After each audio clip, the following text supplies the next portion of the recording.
What happens when grief goes unsupported?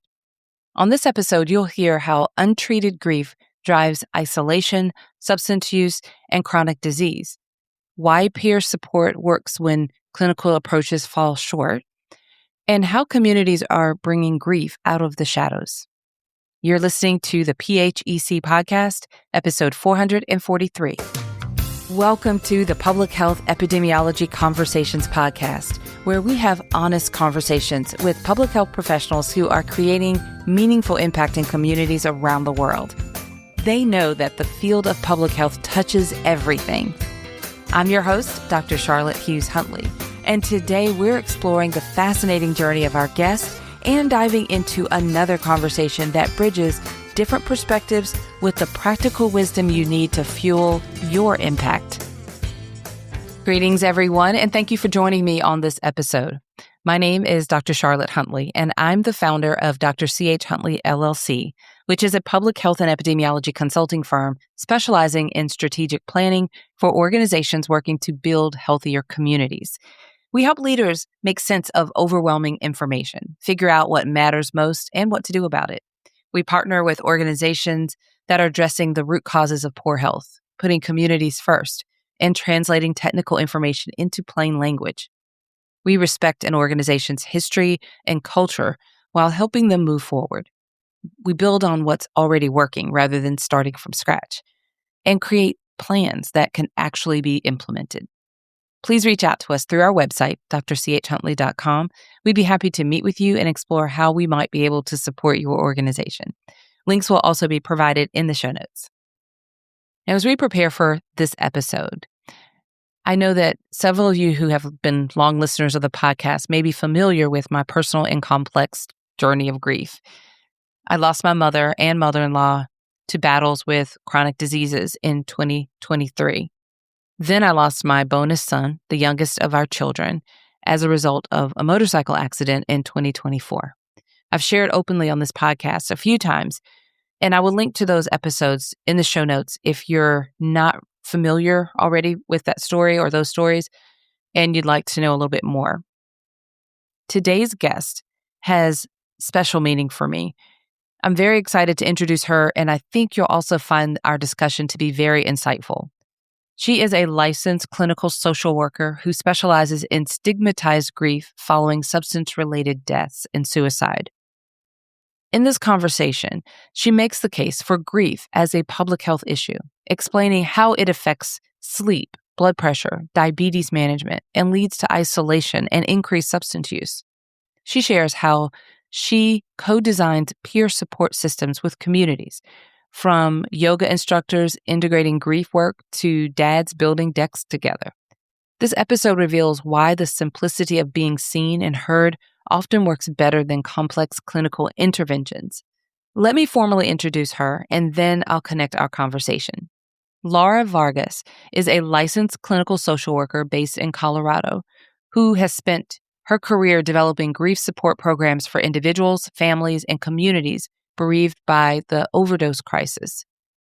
As a Latina living in the U.S. and working in behavioral health, she has focused on ensuring grief resources and services are developed and offered from a lens of cultural humility.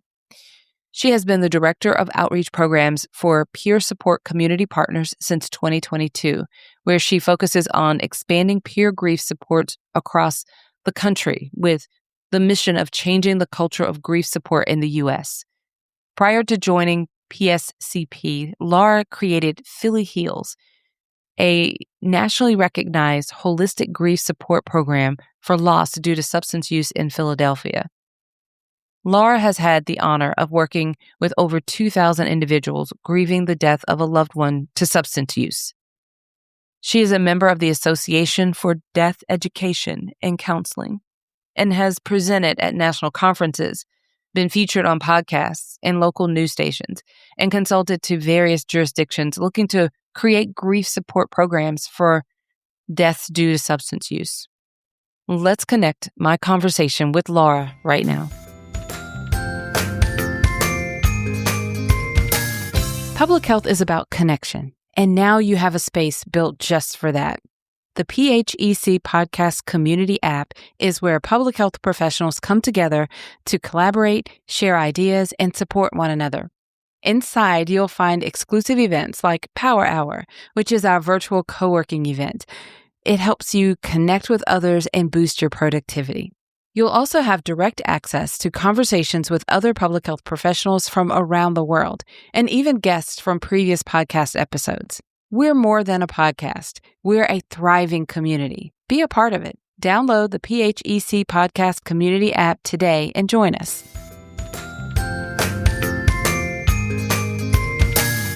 Hi, Laura. Welcome to the podcast. How are you?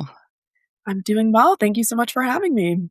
I'm happy to have you here. I know that you and I met at a conference a couple of months ago at the time of this recording. And I know when we got a chance to chat that I really wanted to have you on the podcast for this topic and this discussion. Why don't you just introduce yourself and tell everyone a bit about who you are and what you do? Yeah, absolutely. So, my name is Laura Vargas. By training, I'm a licensed clinical social worker, and my focus throughout my career has been on grief, particularly grief surrounding stigmatized deaths, such as those due to substance related causes, suicide, anything that kind of falls into a category where people typically don't receive the support that one might expect or hope to receive from those around them, from society. That's kind of what we would call stigmatized grief. And so I work for an organization called Peer Support Community Partners, where our focus is actually on peer grief support. So, on bringing people together to share their lived experience, to support one another, and recognizing that grief suffers when there's silence, when there's isolation, which happens far too often. And by getting people connected to others who have that lived experience, who can share that lived experience, can be so powerful and can take people out of the shadows and into a space where they're able to seek support, receive support, give support, and so much more. So we kind of feel like it ties the loop on all of it. And then the reason that we were at the conference that Dr. Huntley and I met at, the American Association for Public Health, is because we were making the case that grief is a public health issue. And I won't go into that right now. I imagine we'll talk more about that as our conversation unfolds. But that's a big, big focus of peer support community partners, is getting people to start to see grief as a public health issue. Yeah, thank you for that introduction. And that is what caught my attention. In fact, one of my colleagues told me about your booth a couple of days before I actually made my way over there. I was like making sure I got a chance to check it out and find you because of my own personal, journey, which I always say it's a complicated grief journey. People that listen to the podcast for a while are familiar, but I lost my mother about 2 years ago and then my son a year ago. And I've shared the story on this podcast, and I've been really transparent about the journey. I mean, I don't talk about it every single episode all the time, but I make a conscious decision to share where I am on this journey, or I mention it because it is, I think, as a younger person up until early adult, I'm not sure what I understood about grief, but it was definitely not the thing we openly discussed beyond the few days between death and the funeral services. After that, it was like supposed to go away. So this has been a really journey of discovery for myself. So I am very happy to have you on this episode and to talk more about, this more openly, and especially from the perspective of, a public health, this overlap with public health, because I do agree with you in that sense. Before we dive too deeply into that, because we will, I always like to roll back a little bit. I love to hear the journey of how my guests, get to where they are now. So I'd love to know how you got to this point. Typically, I always ask, when did you first learn about public health? And I'm going to tailor the question. I do want to know that with you, but I think I want to know more about how you got into this work. And then also, how did you, arrive at connecting that to public health? Yeah. So, how I got into the work for grad school, I went to UPenn School of Social Policy and Practice, which is in Philadelphia. And Philadelphia is a city that is amazing for so many reasons, but also struggles with a lot of social problems. And one of those problems being the overdose crisis, previously known as the opioid epidemic. Since then, it has kind of shifted because now it's impacting so much of the drug supply, not just opioids, but it was kind of this big focus on substance use and on the number of deaths that the city, the county were seeing, and kind of what were we doing there. And it was very much a public health issue. So I wasn't so much on the grief side of things starting out, but starting out on the substance use side of things, where it was kind of this harm reduction approach, really recognizing the systems that were impacting people, the red tape that was leading to the overdoses and lack of overdose reversal. And so I started to kind of just see it from all of these different angles. So that's where that public health view came into play, interning at federally qualified health centers, where all of it came from public health. And then I made that shift into the grief space with that focus on drug related deaths by taking a job at the medical examiner's office in Philadelphia, focusing specifically on grief support for drug related deaths. That job was actually housed within the city's public health department.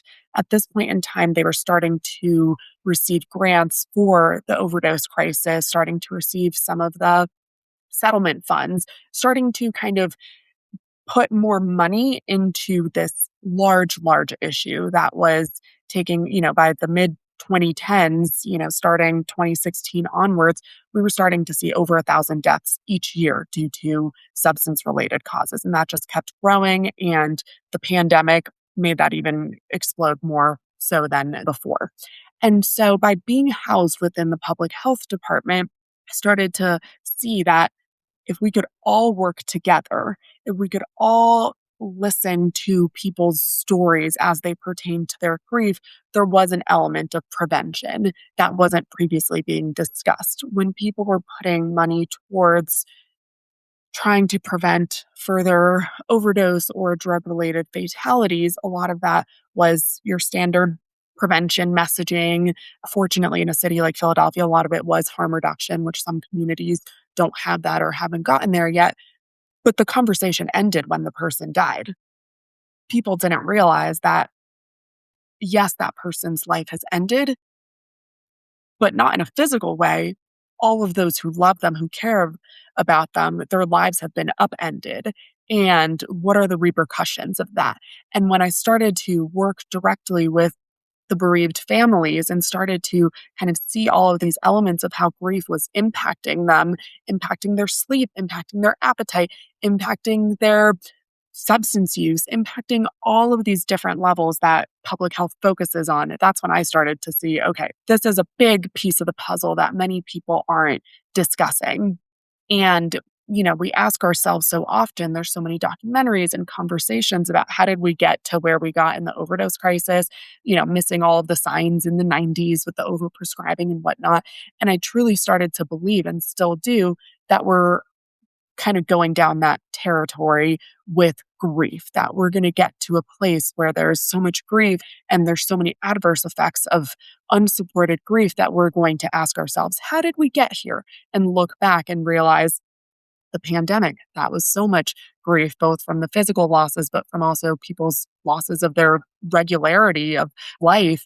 Obviously, with the overdose crisis that has taken, we're finally under the 100,000 mark per year, but 100,000 American lives each year with gun violence, with suicide, all of these things. There's so much grief in our society. And with people not talking about it, I do believe that if we don't do something about it, if we don't raise alarm bells, that we'll be in a similar situation where we're starting to see all of these adverse effects play out. It's longitudinal. It's not something that we see one day to the other. So that's kind of how I got into it. And once you kind of see all of that, it's hard to look back. Right, right. Oh, that's fascinating, actually. I don't know that I actually thought about the impact of grief on, I guess, the sort of the compounded impact on grief on some of these other conditions as well. A big one also that is kind of a new public health issue, but one that, just came out in the 2020s was we started to recognize isolation and loneliness as a public health issue. And that's another one that for many people, if they're grieving, if they're unsupported, they go down that path as well. So any of these big conversations that we're having in the public health space, if you look at someone who's grieving, who's not being supported, they might unfortunately kind of have a lot of those issues or encounter a lot of those issues. Well, this is interesting. I'm learning as we go through this conversation. So, this is some of my questions are going to spontaneously come up as my own natural curiosity on Mhm. this topic and kind of fascination here, too. Tell me more about your organization and what you do, like what you Yeah. offer there. So I'm the director of outreach programs for peer support community partners. Like I mentioned at the introduction, we focus on peer grief support. And our vision is as simple as this: changing the culture of grief in America, getting people more comfortable recognizing that grief is real, grief is valid, grief is not something that is wrong with people. It's the normal, natural reaction to loss. And so often the solution doesn't have to be this very detailed, extensive, clinical, pathological kind of plan. For some people, that might be the case, but for most people, the solution is feeling seen, heard, validated, and supported. And so we work with organizations of all sizes to co develop, co design peer grief support systems and then to implement those. And what that means is having a customized approach. So every group that we work with, small and large, from, for example, we have some nonprofits that we work with in Indianapolis that wanted to train their volunteers to be more comfortable in grief, to be able to provide peer grief support to large organization like our project for the entire state of Massachusetts through their health department, making sure that all Massachusetts residents grieving a death due to substance related causes have access to peer grief support. So regardless of kind of the scale of the project, small or large, we work directly with those individuals to get to know their particular situation, to get to know what might be most helpful. So instead of coming in and saying, here's what we're going to do, here's what works, and try to kind of fit people into a box, we first get to know what are their communities facing and how can we work together to design that, because it comes from that pure perspective. So every time we work on a project, we view that project leader or our liaison or whoever we're working with as the expert in their community. And we want their voice and the voices of other experts in their communities to be taken into account when we then design a program for them. And so we also focus a lot on what we call direct service providers. So these are individuals working on the front lines, working in healthcare, working in harm reduction, working in all of these different spaces to provide them with peer support, because we know that burnout is high, compassion fatigue, vicarious trauma, all of these things. And again, that's where we take that public health approach of let's provide support before it's too late, before these people leave the field. These people go into the field because they're passionate, not because of any other reason, but because of deep compassion and wanting to support.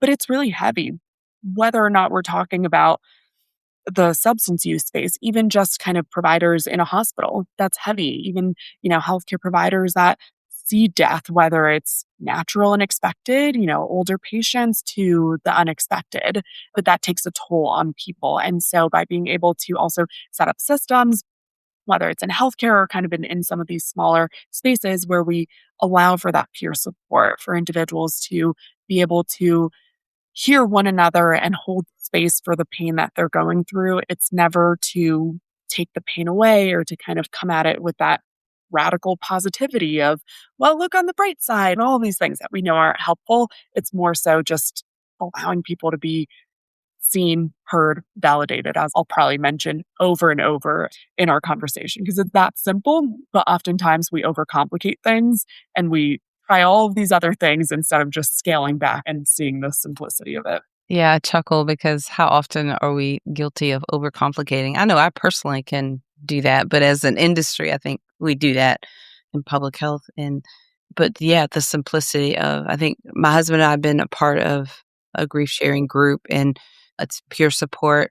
And I think in the simplest terms, like you said, being seen, heard, space to just express what we're feeling and actually going through some guided steps about, understanding the grief process and just really understanding what we're feeling and what, being able to process. And it's a space where you can share the same story over and over and over again. And nobody's going to tell you, well, you've already told us about that one. It's sometimes you just need that space. And that's for us has been one of the few places that we could really we felt safe enough to kind of talk about things and even examine how we were feeling. So there's so much to what you're saying about the simplicity of it and being seen and heard in this space.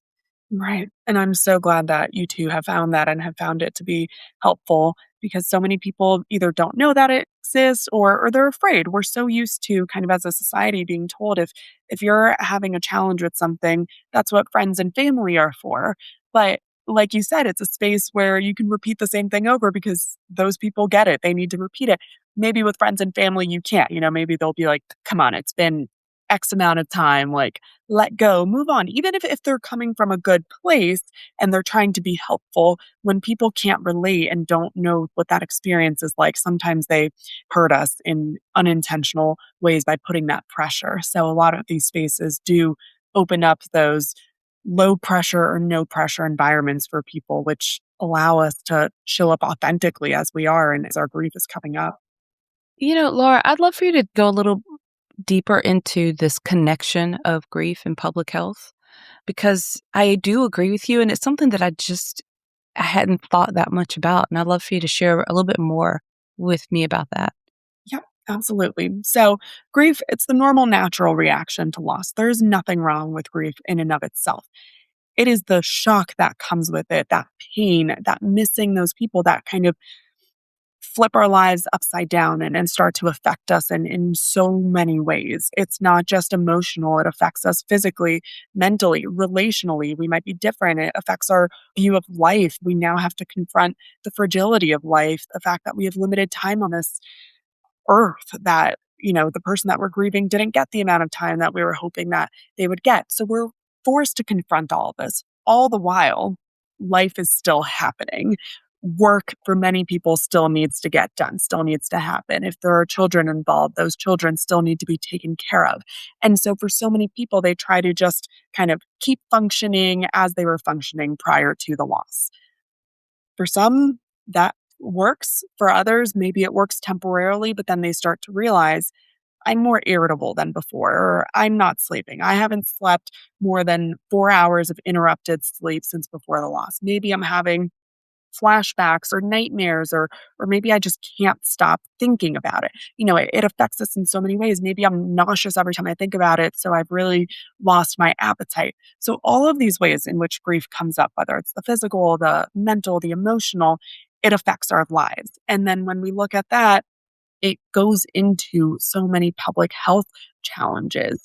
If people aren't sleeping properly, we know there are a plethora of issues that are going to come out of that.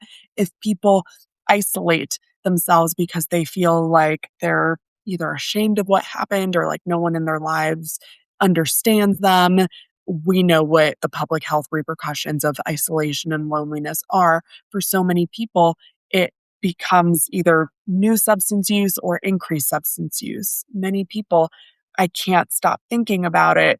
Maybe I'm just going to have 2 glasses of wine to relax and fall asleep. That's so common for other people because we're so used to kind of the medical model. It means I'm going to go to the doctor and just ask for a pill because I can't sleep and I need something that will help me sleep. And this isn't saying any one thing is right or wrong, but it's saying kind of it leads people to all of these different places where things can kind of get out of control. Maybe that pill for sleeping is wonderful for one person, maybe for another person, boom, they can no longer sleep without taking that pill. And then what are the repercussions of that? And so it also leads to other public health issues that are a little less visible. For some people, they might feel kind of like numb and I'll do anything to feel something. Like I am just so heartbroken. And then that leads to riskier behaviors that might lead to doing things that they had never done before or never thought of before. And then where do those behaviors fit into public health? Whether it's something like no longer wearing a seatbelt in the car. That happens because people might think, I don't care what happens to me anymore. I'm not actively suicidal, but I'm so heartbroken that I can't even think about like protecting myself or valuing my life in that way. It could lead to sexual interactions that maybe weren't happening before that might be also kind of fall into that public health issue of, unsafe, unprotected, things like that. So it affects us on so many levels because it changes our lives. And so from kind of the more traditional conversations we have in public health to those that aren't as often included in public health conversations, but are still public health challenges like the seatbelt example that I mentioned. This is so interesting because there are, just myself personally, there was so much that I started noticing over, like I said, it's the overlap of my mother's. It's almost like competing grief. It's sometimes my mother, sometimes it's my son, but these moments where sometimes I remember feeling numb. I remember getting to a place where, like, okay, nothing's really affecting me between that and the chaos of this year. Although the chaos from, our federal systems and the impact on public health and, as a business owner navigating that and trying to figure out what to do. So that's been like constant chaos and then this underlying grief. I found myself going numb. So constant, like all this, but for me, it was like a red flag. And I put a lot of support in place because I guess from my perspective, I know one of the prevention and I need a lot of support. So I've had a grief therapist since I lost my mother. So when I lost my son, like she was in place. And I remember talking to her about like this feeling of, like it felt odd to me that I was so numb with all that was going Mhm. on. Like I should be, I don't know, crying or angry or something, but I just felt numb. Um, I also had a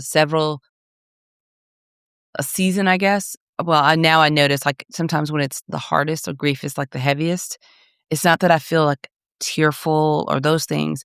For me, I get a complete loss of appetite, Mm, mhm. which is kinda I mean, I'm a diabetic, so and the stress impacts, my treatment plan, so when my appetite is off and I don't mean like, "Oh, I'm just not hungry now." I mean, I literally could go all day and not feel hungry and not miss it, which is just dangerous all the way around, whether you have another, chronic condition or not, but that was starting to impact my ability to really manage my chronic conditions. So those are just some things that I personally experienced, and then being in the peer group, I heard a lot of other stories. So I personally can relate to what you're saying. That's a very subtle, its impact is strong, but those little nuances can feel subtle and just kind of, not be just in your face, but just little differences. Right, right. Yeah. And there's research to back what you mentioned with the diabetes. We know people's blood pressure goes up. We know it impacts us on this physical level, even if people aren't experiencing kind of that outward expression of grief, like the crying, they might not realize. And it's, hey, your blood pressure is higher than it was 6 months ago. What has changed in those 6 months? And it's like, right then you realize, oh my goodness, of course, there's this explanation for it. But Yep. sometimes when we're just going through life and trying to just kind of stay afloat, we're not making that connection between grief and all of these other things happening in our lives. Yeah, this is really fascinating because as I'm like this, like a awareness of things as we're talking, I imagine from our listeners, there's some light bulbs going off, because grief is not like I thought, a period of time when the funeral's over, you just kind of get over it. It's there. And so, Laura, I really want to know with your organization, the peer support that provided, like we've really talked about, this connection to public health and the problem. And tell me a bit more about maybe what kind of organizations you would partner with to be able to provide support and what that might look like. Yeah. So we work with all sorts of organizations as long as they are reaching people in their community, whether it's as the public, reaching the public, or having these direct service providers, people who are on the front lines who are impacted by grief, we'll work with them to develop some sort of peer grief support solution. That might be as simple as a protocol and some training to implementing like an entire system where it's actively happening, that peer grief support.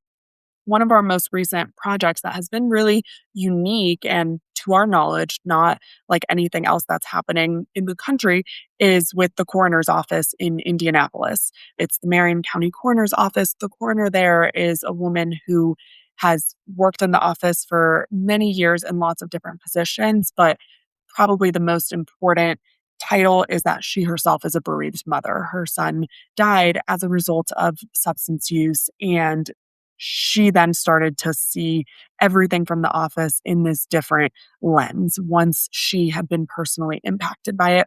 And so she reached out to us and she met us through a training that we did for another organization in Indiana. And she said, I want to bring peer grief support to my community, and that is the community of color in Indianapolis.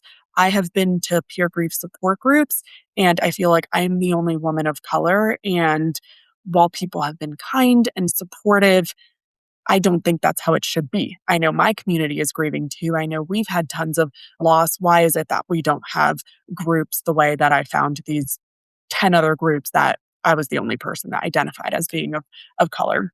And so that's one where we really, really did that co design element because we did not identify as being members of Indianapolis's Black community. And so we said, we can come and talk about the fundamentals of peer grief support, but we're not going to know what works for the community. People from the community who are leaders can tell us what might work, how they have informally provided peer grief support. And so we did a training and it just led to the most powerful thing where each person took what they learned and started applying it in their own world. So instead of saying, here are these 12, 13 people that graduated from the training and now they're all going to be in one peer grief support group, instead it was, no, they're each going to provide peer grief support. And so what came out of that was a woman who was already a yoga instructor implementing grief support into her yoga groups. A woman who was already working in the school system, starting a group for the children to talk about grief because a lot of the children in her school had unfortunately experienced gun violence, loss of friends and family to that, and they weren't really doing much for the grief there. To another woman who likes public speaking. She started kind of doing these panels. She just did one 2 weeks ago where it was just, we're just talking about what it means to grieve and just kind of shedding light on that. And people have come and I haven't been there, but she's kind of told me about them where they've had these transformative experiences because they're hearing what they're going through being said by someone on stage. And that just makes it feel like, okay, I'm not crazy that I'm going through this. I'm not the only one. Wow, this person who seems successful by all of society's usual metrics. They have their fancy letters behind their name. They're on stage. They're all polished. And here they're saying the exact same thing that I was experiencing, that I couldn't get out of bed for 2 weeks or something like that. And so we then did a second iteration. We just did that training in September because people started to hear from one another and saying, I want to get involved. This is cool that I'm not just being told to kind of go to a support group. I've tried that. It doesn't work, or I'm not interested in that.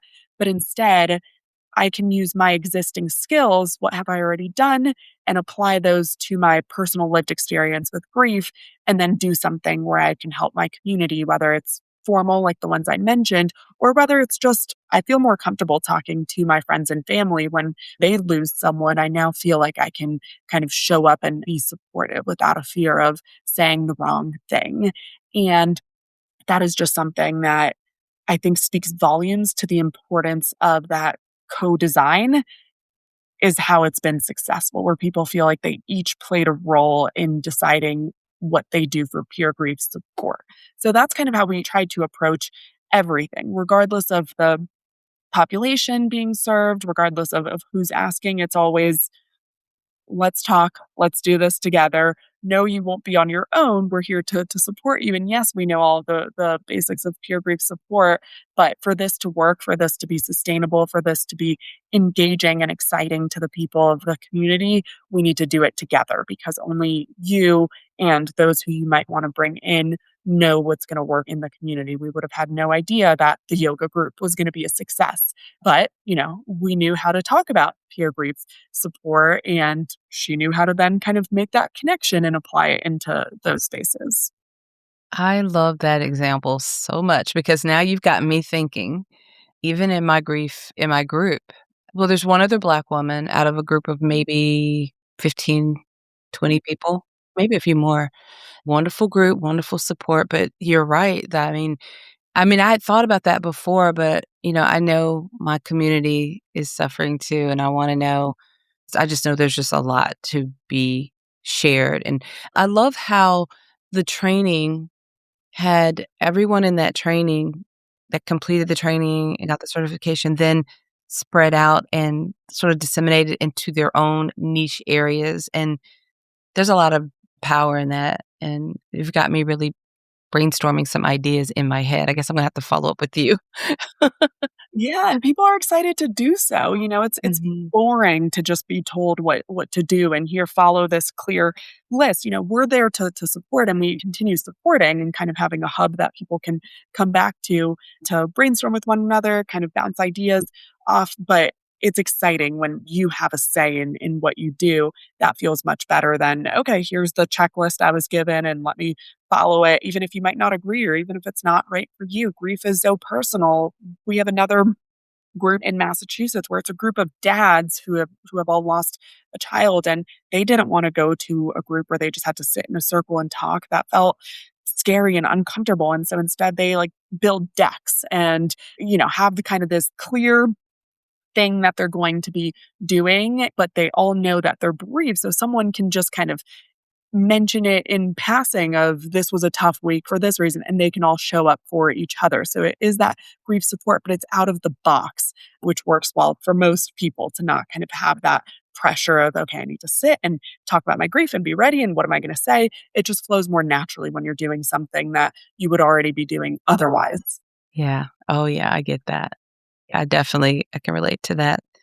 I think that's absolutely wonderful. I hope that our listeners are also finding, got the wheels are turning. But I appreciate you sharing this, first of all, for the work that you do, because, we all really need to lean into what we are really passionate about and feel connected to in being of service in that way.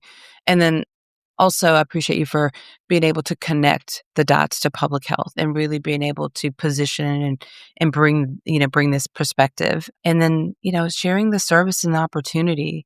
I know we have our show notes page and people have links to connect, with you. But as we begin to wrap up, I want to first ask, is there anything else that you would like to share that maybe I didn't know to ask or, hadn't come up yet? No, I think we covered a lot. I think the biggest thing I would tell people is whether you identify as someone who is actively grieving or you want to show up for someone that is actively grieving, know that this is normal and natural. As difficult as it is, if you haven't been able to shower for days, that doesn't mean you're crazy or something is wrong with you. That is, your life has been flipped upside down and you're just trying to kind of navigate the world. Because we don't talk about grief and no one's given kind of a handbook for what to do when you do grieve, which for most people, if they're alive long enough, they will encounter grief and loss, that people then start to question themselves and to have all of these fears. I'm going crazy. This isn't normal. Everyone else seems to move on much faster than I do, all of these things. So what I would just say is no, it's all normal. It's all natural.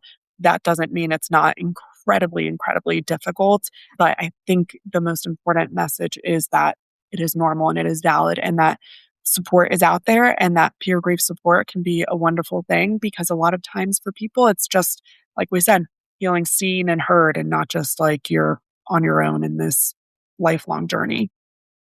Well, Laura, I appreciate you. And I look forward to keeping in touch because I know we have a lot to chat about. But as we wrap up, is there any place that if someone wants to connect with you, like I said, the show notes is where we're going to have all the links, but where's the best place for them to connect? Yeah, we have a company LinkedIn account. We post a bunch of grief tips and little kind of inspirational posts there. And that's just peer support community partners. So that's a great place to connect with either me or anyone else on our staff. We all absolutely love talking about this stuff. And then there's also our website where people can find our trainings and our resources. We have free guides on there, but we also offer trainings that anyone can sign up for. And so that's www.peersupportcommunitypartners.com. I know it's a mouthful, so hopefully it will be included in the show notes and it's Yeah, just clicking the link instead of trying to type that all in there. yes, we'll have the link in the show notes. Well, thank you, Laura. Appreciate you. And I will be in touch. Yeah. Thank you so much for making space to have this conversation. I really hope you enjoyed that conversation as much as we did. Grief doesn't exist in isolation from the other public health challenges we face. It compounds them. When people can't sleep, when blood pressures rise, when isolation deepens, we see ripple effects across systems. But the isolation doesn't have to be complicated. Communities already know how to support each other. By creating spaces where grief can be spoken aloud, where people can show up authentically, we prevent those downstream impacts. Your work in public health, no matter your role, touches people who are grieving. How you make space for that matters. I really encourage you to connect with Laura and learn more about the great work that she's doing at Peer Support Community Partners. You can find the links to connect with her and the organization on the show notes page. The show notes page for this episode, which is episode 443, can be found at phecpodcast.com. Once you're there, just navigate to episode 443 to find the show notes. One more thing before we go. Remember that our podcast has an app and private community where you can engage with public health professionals around the world. You can download our PHEC Podcast Community app in your mobile app store, and it's available for both Apple and Android users. You can also visit phecpodcastcommunity.com to join the community on desktop. All right, everyone. Until next time, have a fantastic rest of your day. Thank you for listening. The show notes page is where you'll find links to everything we discussed in this episode. To find the show notes for all of our podcast episodes, just visit phecpodcast.com.